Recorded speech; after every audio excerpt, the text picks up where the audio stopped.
Good afternoon again from Yummy B TV. Wishing you all well, sending loads of love to you as usual. We get back round to the shorter videos today.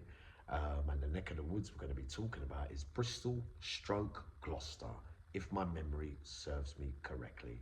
And a man you've been asking about for quite some time. And a man from that life we speak freely about on Yummy B TV, a major significant player in that life, named PJ Maguire, another man mountain I met during that life.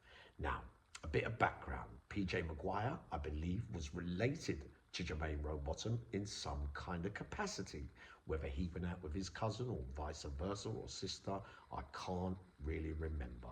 What I will tell you is day-to-day life on a wing, they never seemed as close as the family connection would suggest until there was trouble for either one of them. And then you quite clearly see firmly, strongly, and maybe even somewhat reluctantly would have to back each other, if you get what I mean. So during this time, PJ Maguire, a man who was well respected all around the country, took his gymnasium really seriously, and not a man really to be played about with, if it's fair to say. Now, and it was also very rare to see staff, meaning prison officers, getting on his case day to day. Now, we know from us that lived it, there is always one prison officer who's out to make your day-to-day life very difficult indeed.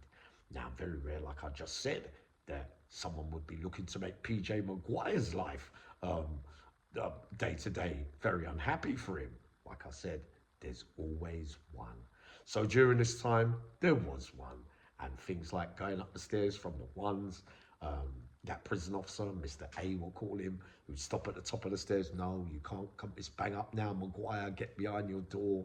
You even started interfering with his gymnasium times, so he would miss a session here or not being on time there.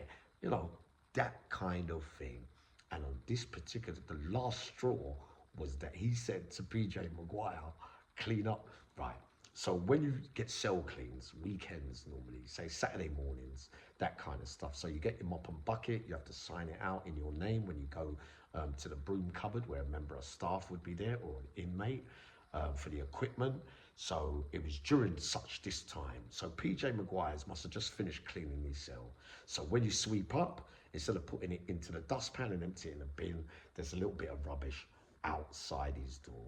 So now it's bang up, and the same prison officer who's been on his case for the last week or two tells him, yeah, can you remember to pick up that rubbish outside the door? Now, a few of us thinking, well, in the past, PJ, you've just laid out staff with your fist, etc., etc.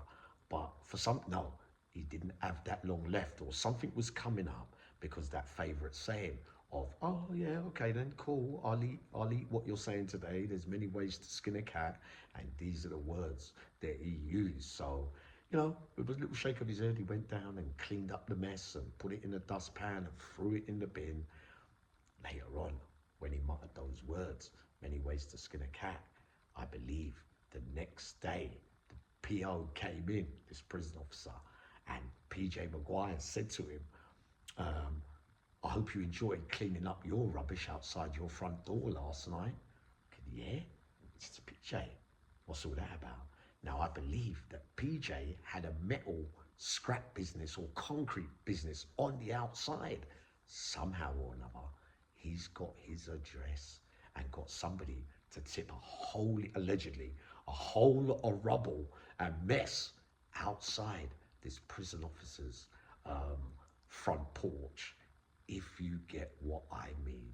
So, knowing full well when PJ said that to him in the morning or whatever, the prison officer realizes there's PJ who's sending out a strong message. Don't pick on me. So there you are. Many ways to skin a cat, but you've never ever said another word to PJ after that. Coming up in a minute, I hope, the Window Warriors time.